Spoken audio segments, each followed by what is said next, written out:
Футболшы деген кезде бірден көпшіліктің ойына ақшаны қиналмай-ақ миллиондап табатын адамдар келетіні күмәнсіз. Алайда бәрімізге белгілі әйгілі футболшылардың балалық шағы өте қиын болып, олардың қандай қиындықтарды бастан өткізгендіктерін көбісі біле бермейді.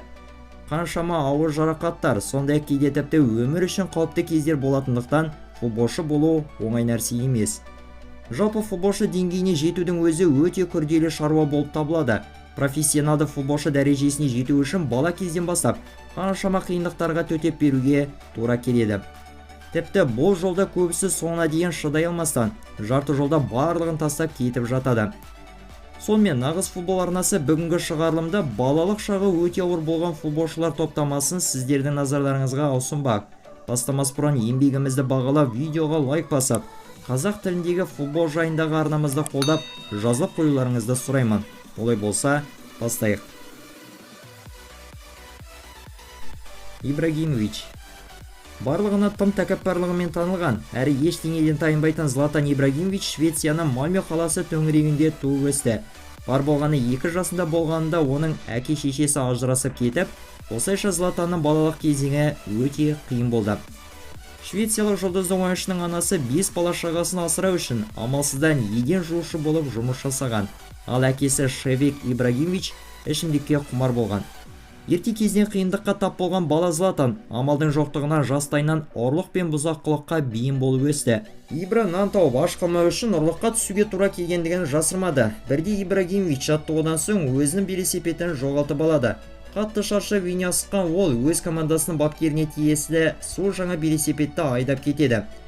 Одан бірнеше күн өте бапкер көмекшісі жас ойыншыларды жинап алып, жоғалған велосипедтің қайда екенін сұраған көрінеді. Бастапқыда Златан өзінің айыбын мойындаудан сескеніп, артынша батылдық жинап алып, "Білесіз бе, мен сіздердің велосипедтеріңізді уақытша пайдалануға алдым. Менде басқа амал болған жоқ. Тек бір-ақ рет қолдандым да қойдым. Өз заттарыңызды ертең алатын боласыздар" деп айтқан екен. Таңғаларлығы Златанның жасаған бұл тентектігіне олар кешіріммен қарапты. Ибрагимовичті өз қатарластары мұрны үлкен, сондай-ақ ап-арық деп өте көп күлкі-мазаққа айналдыратын болған. Көп қиындық көріп өскен Златан балалық шағын былай деп еске алып өтті. "Мен бала күнімде үнемі қорлық көрумен болдым. Сенесіздер ме, енді туғанымда мені медбике құлатып алған. Мен өмір бойы қиындық көрген адамын. Мектептегі кезде мені барлығы көп мазақтайтын. Тіпті өзімен бірге оқитын оқушылардың әке-шешелері менің командадан қуылғанымды талап еткен. Мені өмірі барлығы ұнатпай жек көретін, және мен үшін бұл бастапқыда өте қиын болатын." Әкесінің ішімдікке құмар болғанына қарамастан, ол онымен жақсы араласқан. Ибра 6 жасынан бастап футболмен әуестенді. Бар болғаны 15 жасының өзінде ол Мальмöның жастар командасының негізгі құрамында доп теуіп жүрді. Бірақ та ақша табу қиын болғандықтан, ол футболдан кетіп, қара жұмыс жасауды ойластырған. Дегенмен команданың бапкері оның шешімін өзгертіп, кетпеуге көндірген екен. Сөйтіп 1999 жылы Ибра өзінің 17 жасында Мальмöның негізгі командасы сапындағы ең алғашқы дебюттік матчын өткізді. Міне, әйгілі Златанның футболдағы профессионалды мансабы осылай басталды. Бала кезден тағдыры қиын болғанына қарамастан Златан Ибрагимович қаншама топ клубтарының сапында өнер көрсетіп, футболда елеулі жетістіктерге жете білді.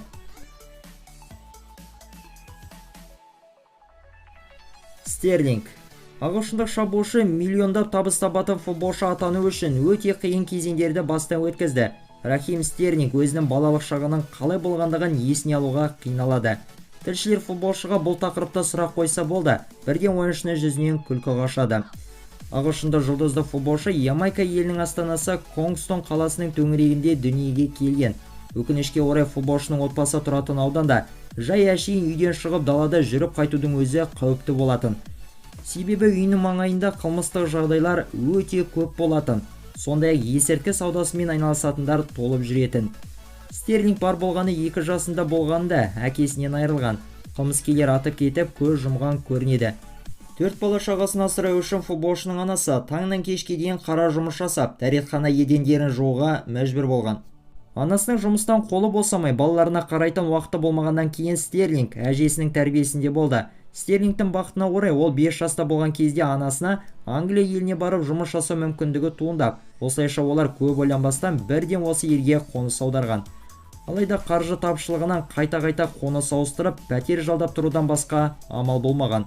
Футболшының жасөспірім шағында тәртібі қиын болып, тіпті әжесі оны арнайы түзету мектебіне апаруға мәжбүр болған екен. Болашақ жұлдызды ойыншы көшеде доп теуіп, футболға деген қызығушылығы ояна бастаған. Рахим Стерлинг бірде әжесіне аты аңызға айналған Уэмбли стадионда ойнаймын деп сөз берген екен. Және бақытына орай болашақта ол өзінің бұл айтқан уәдесінде тұрды. Небәрі 10 жасында Стерлинг Queen's Park Rangers академиясымен келісім шартқа отырды. Міне, Стерлингтің футболдағы жарқын мансабы осылай басталды. 2010 жылдың ақпан айында ол Ливерпуль клубының академиясына ауысты. Ал 2012 жылдың наурызында ол Ливерпульдің негізгі командасындағы ең алғашқы дебюттік ойынын өткізді. Ол кезде Рахим Стерлингтің жасы бар болғаны 17-де болатын. Қадірменділер, бірер секунд уақыттарыңызды бөлуге тура келеді. Өкінішке орай көрермендеріміздің басым көпшілігі видеоны қарап тіркемей жай ғана өтіп кете салады. Соның салдарынан статистикаға сәйкес бақандай 60%-ға жоқ көрермендеріміз видеоларымызда тіркелмей көреді екен. Осы тұста бізге сіздердің қолдауларыңыз ауадай қажет. Егер әлі тіркелмеген болсаңыздар, арнамызға жазуларыңызды сұраймын. Біздің арнадағы видеоларда ешқандай да букмекер мен казино деген секілді бас ауыртарлық құмар ойындар атымен жарнамаланбайды. Сондықтан видеоларымызды еш алаңсыз тамашалай аласыздар. Ендеше жалғастырайын. Роналду. Бүгінгі күнде Криштиану Роналду әлемдегі ең көп табыс табатын футболшы болып табылады. Алайда мұндай жетістікке жету үшін ол қандай қиындықтардан өтіп, қандай қиын балалық шақты бастан өткізгендігін көбісі біле бермейді. Әлемге әйгілі футболшы Португалияның Мадейра аралындағы ең қиын әрі ең кедей аудандардың бірі Фуншал қаласында дүниеге келді. Криштианудың отбасы қарапайым шаруа адамдары болған. Анасы аспаз, ал әкесі болса бағбан болып жұмыс жасайтын. Сіз білесіз бе, Роналду тіпті бұл өмірге келмеуі де мүмкін болған еді. Күнкөріс пен ақша табу қиын болғандықтан, анасы оны дүниеге әкелмей төсек жасату жайында ойланған көрінеді. Алайда қуанышқа орай анасы бұл ойынан айнып, ақыры біз білетін Криштиануды дүниеге әкелді. Небәрі 14 жасында болғанда Криш мектептен қуылды. Бұған себеп болғаны мұғалімі оған дөрекі сөйлеп, бұған шыдай алмай қатты ашуланған бала Роналду оған орындықты лақтыра салған көрінеді. Әрі қарай амалдың жоқтығынан Роналду отбасына көмектесіп жұмыс істеп, ақша табуды қалаған. Алайда Роналдудың футболға деген зейінін жақсы білетін анасы оны райынан қайтарып, футболға көбірек көңіл бөліп айналысуын талап еткен. Роналдудың футболға келуіне өзінің әкесі басты себепшілердің бірі болған. Криштің әкесі жергілікті Андориня командасында қарапайым жұмысшы болып қызмет атқарған. Яғни жасыл алаңда тазалау, жиделерді жуу, жаттығудан соң доптарды жинап алу және де дәретхана жуу. Әкесі Криштиануды дәл осы команданың балалар командасына әкеліп, ойыншының футболдағы ең алғашқы қадамдары осылай басталды. Әкесі жайында Роналду: менің әкем ішімдікке қатты құмар болатын, өкінішке орай әкем дәл біз көргіміз келетіндей күйде болмайтын деп еске алады. 20 жасында болғанда Роналдудың әкесі көз жұмды. 8 жасынан Андориня командасындағы Роналдудың ойыны басқа балалардан қарағанда ерекше болып, оның қабілеті сол кезден ақ байқала бастаған көрінеді. Дегенмен Криштиануда қатарластарының көбісі жылауық деп көп мазақтай беретін болған. Ойындар кезінде әріптестері оған пас бермей қойса да, топ өзіне жетпей қалса да, және командасы жеңіліп қалса да, Роналду бірден көзіне жас алып, жылап шыға келетін болған екен. 11 жасында Криштиану әлемге әйгілі Лиссабондық Спортинг командасының академиясына шақырту алып, сол жаққа аттанды. Отбасынан алыс кеткен Роналдуға бұл өте қиынға соққан көрінеді. Алайда анасы ұлына барынша қолдау көрсетіп, артынша уақыт өте Роналду бұған да үйренісіп кетті. Ал әрі қарай не болғандығы? Манчестер Юнайтед, Реал, сондай Ювентус. Бұл жай ғана үлкен тарих. Осынша ауыр балалық кезеңді бастан өткізген Криштиану қиындықтарға сынып кетпей, өзінің үлкен мақсатын орындап, әлемді мойындатқан өте мықты жұлдызды ойыншыға айнала білді. Өткен видеода жасырылған футболшыны мына көрермендеріміз дұрыс тапқан екен. Мансабындағы өнер көрсеткен командалары арқылы жасыратын келесі футболшымыз назарларыңызда. Алғаш дұрыс тапқандарды келесі шығарылымда көрсетіп жариялайтын боламыз. Суарес. Луис Суарестің басына өткен нәрсе кез келген кедей ауданнан шыққан баланың әлемдегі ең мықты футболшылардың біріне айналуы мүмкін екендігін дәлелдейді. Ең бастысы арман, талант, сондай-ақ әрине еңбек болса болғаны. Суарес 1987 жылдың 24 қаңтарында Уругвай елінің Сальто қаласында көп балалы отбасында дүниеге келді. Суарестің 7 жасында оның отбасы күн көрісті жақсарту мақсатында Монтевидео қаласына қоныс аударды. Дәл осы жерде Суарестің футболға деген қызығушылығы пайда болды.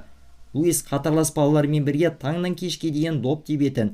Суарестің футболға деген қызығушылығын байқаған анасы оны жергілікті команданың академиясына беруді шешкен. Алайда өкінішке орай бұдан 2 жыл өте оның әке-шешесі ажырасып кетіп. Осылайша Суарес қылмыс көбейіп ластанып бара жатқан қалада өте қиын балалық кезеңдерін бастан өткізді. Ата-анасының ажырасқаны Суареске қатты ауыр тиіп, бұған қапа болған ол жаттығу мен футболды тастап, ішімдікке құмарта бастаған. Алайда ол абырой болғанда дер кезінде ес жиып, бұл жолдың дұрыс еместігін түсініп, жаттығуларға қайта белсене кіріскен көрінеді. Қаржы тапшылығынан тіпті Суарестің доп тебетіндей жөнді аяқ киімі де болмаған.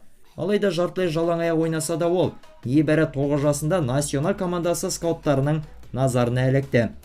Бірақ та болашақ жұлдызды ойыншыға футболға толықтай бейімделу өте қиынға соқты. Сол қиын кезеңдерде Суарес София Бальби есімді арумен танысып, барлығы өзгеріп шыға келді. Ол жүріп жүрген қызын риза етіп тамақтандыру үшін тиын-тебен тауып көп еңбектене бастаған. Шабуылшының ең алғашқы бапкерлерінің бірінің айтуы бойынша Суарес Софиямен жолыққаннан бастап футболға ерекше қатты көңіл бөліп айналыса бастаған. 17 жасында Луис Суарес Уругвайлық национал командасындағы ең алғашқы дебютті ойынын өткізді. Алғашқы маусымның өзінде ол 12 голды соғып, өз командасының чемпион атануына зор үлесін қосты. Осылайша Суарес еуропалық скауттардың назарына іліге бастады. 2007 жылы шабуылшы Гронинген клубының сапынан Аяксқа ауысып, трансфердің сомасы 7,5 миллион еуроны құрады. Сөзсіз Уругвайлық сұрмергені мансабындағы ең жарқын кезеңдері Барселона сапында өтті. 2015-16 жылғы маусымда Суарес 40 голды соғып, жалындап тұрған Роналду мен Мессиді артта қалдырып, алтын бутсы жүлдесін жеңіп алды. Міне осылайша Суарес футбол тарихындағы ең үздік шабуылшылардың бірі екендігін дәлелдеп берді. Айтпақшы достар, бұл видеоның әлі де екінші бөлімі бар. Ол видеоның тездетіп шыққанын қаласаңыздар, онда бұл бейнероликте 1200 лайк санын жинап тастайық. Сондықтан қолдауларыңызды аямаңыздар. Ендеше жалғастырайын. Модрич. Хорватия құрамасының болашақ жарқын жұлдызы Лука Модрич 1985 жылдың 9 қыркүйегінде Задар қаласында дүниеге келген. Жастайынан Модрич Югославия соғысы салдарынан отбасымен бірге туған қаласын тастап кетуге мәжбүр болды. Өкінішке орай Модричтің атасы бұл соғыста қаза табады. Сондай-ақ футболшының әкесі де бұл соғыстың қатысушысы болған екен. Алайда Модричтің бақытына орай ол аман-сау оралған. Әкесінің соғыстан оралғаннан соң Модрич балалар футбол мектебіне жазылды. Өкініштісі оның тіпті ең арзан футболға арналған қалқаншаны сатып алуға ақшасы болмай, әкесі қалқаншаны ағашпен өз қолымен жасап берген. Болашақ жұлдыз ойыншы дәл осы әкесі жасап берген қалқаншаны киіп алып, жастар футбол академиясында доп тепті. Дегенмен бұл кезде елдегі соғыс әлі де жалғасып жатты. Сондықтан бала Модричтің футболдан басқа айналысар ештеңесі болмады. Сіздер білесіздер ме, соғыс салдарынан бірде Модрич тіпті өліп кете жаздаған. Модричпен өзге де жас ойыншылар жаттығатын алаңға граната келіп құлаған. Қуанышқа орай барлығы дер кезінде қашып үлгеріп, ешкім зардап шекпеген көрінеді. Осыншалық қиын кезеңдерде елдегі соғыс, сондай-ақ ақша табу мүмкін болмаған қиын сәттерде әкесі Лука Модричке қолынан келгенше қолды көрсетіп, ұлының профессионалды футболшы атанып кетуі үшін еш аянып қалмады. Енді міне Хайдук командасының ойыншысы атанып, осымен бәрі реттелеме деп отырған кезде, бұл команда Модричті бойы тым аласа, сондай-ақ денесі тым арық деп командаға алмай қояды. Және бұл Модричке қатты ауыр тиіп, тіпті ол футболды осымен қоя салу жайында да ойланған екен. Алайда жас футболшының талантын дұрыс бағалайтын жандар табылып, Модричті Загребтік Динамо ұжымы байқап қалады. Міне барлық қиындықтарды артта қалдырып, ақыры 2002 жылы Лука Модрич дәл осы Динамо Загребпен өзінің ең алғашқы профессионалды келісім шартына қол қояды. Еңбек пен жігердің арқасында Лука Модрич футболда талай белестерді бағындыра білді. 2018 жылы өткен әлем чемпионатында жартылай қорғаушы өз ұлттық құрамасын алға сүйреп, Хорватияны финалға дейін жеткізді. Дәл сол маусым қорытындысы бойынша тіпті ол алтын доп жүлдесінің жеңімпазы атанды. Осымен бүгінгі шығарылымымыз өз соңына келіп жетті. Егер ұнаған болса лайктарыңызды басуды, сондай-ақ арнаға жазылуды ұмытпаңыздар. Бізде басқа да өте қызықты видеолар жетерлік, көруге кеңес береміз. Келесі кездескенше аман болайық.